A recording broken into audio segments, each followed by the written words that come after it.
kendo nyakorom gajwang' chendo ni maratil wadhi mbele gi miweche manyien. Moko kuom jopiny omedo sundo sirikal kod we kembe mondo duok pesa manyocha ong'adi osara mar jotich e dwe mar achiel ka itere agulu mar gedo mar udi mane onge yot. Penjo ma okwako wachno sani en ka bende owinjore sirikal kod kembe oduok pesa no kata oyo. Jafwambo marwa Walter Nyambaga miyowa ler mathoth. Kulingana na hii serikali ya Ruto sioni kama watarejesha, but kwa maoni yangu naona warejeshewe pesa zao because koti already ilishasema isimamishwe. En paro mamedo nyuol rusuru mar ot madonyo chogolo ng'eto ni sirikal ne onduso kuom jotije ataro mar chik ng'eto mane ogol kod jong'ad buche Lydia Chondi, John Mativo to kod Mwaniki Gachoka mane yango ni omenda no ichoko ataro mar katiba gino momiyo jotije mag ji giwegi kanyakla kod mago mag sirikal oketo jodito mag nyakaka kapiro ni mondo duoknegi pesa no. Tie ji mosechulo pesa ni. Koro pesa ni wan jopiny waneno ni pesa ni oduokne jok manosechulo. Oduokne ji pesa gi te. Kata an apani gisekawo meka giduokna. Pesa manyoso oseng'ad jotij piny owacho koa e kiwango mapiny nyaka kiwango mamalo. Jogo mondo duoknegi pesa gi Ruto were gi wachni kaka president mar Moluoro owere gi wachni. Gin joma nigi utegi tayari moko ne beni chune gi ot ma in go ni do ng'adi pesa mar ot to tayari ni gi ot. Jogo ne medo ko nigi pesa gi joma no sebet ki ng'ado pesa gi. Oduoko ne joka pesa ko se oduoko bidole pesa. Wano dwa ni sirikal oyie kika dwa timo wa Ruto wetimo ga oko. Wapenjo Kilwilis Otieno gi mang'eto mar do fulo ne jotije mane omworo pesa gi to kod riwruok mar jondik ji tije ma pachoka. Kata kibed ni ng'at mo ondiko ji tich gisani ok onego bed ni ng'ado pesa mar housing levy no e pay slip mar ng'ato maka poni ng'ado pay slip mar ng'ato igolo pesa housing levy ni to in ng'ama ndiko ji tich ng'ano nyalo dhi ni e doho ba kendo chuni ni nyaka iduok pesa no. Mano gimiluongo ni illegal deduction.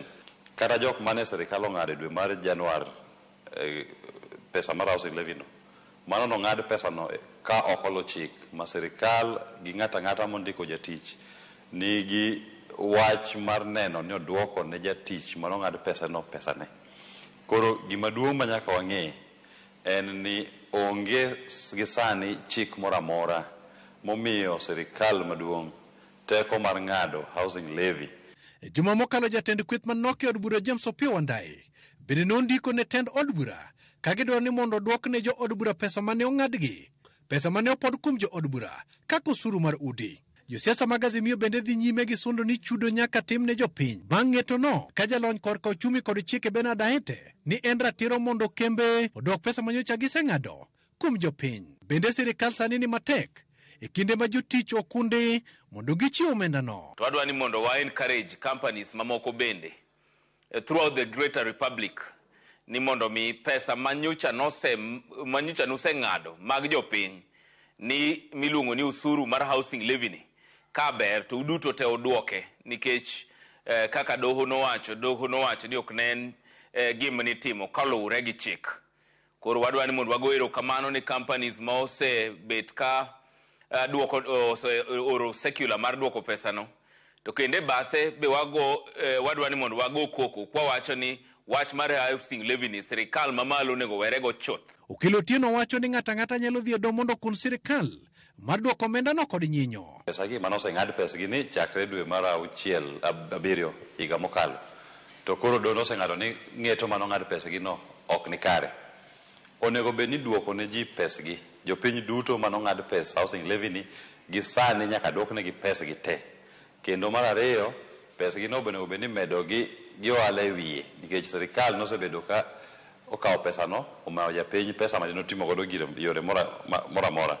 Koro ng'ato nyalo dhi e doho ba wach ni kaponi sirikal odagi duoko pesa ni ne jopiny nyalo dhi e doho ba kwani mondo doho ochiw order ni mondo pesa ni oduok ne japiny kaka nong'ade chakre dwe mar 7 higa mokalo nyaka gi higa ni joma nong'ad dwe mar 1 higa ni.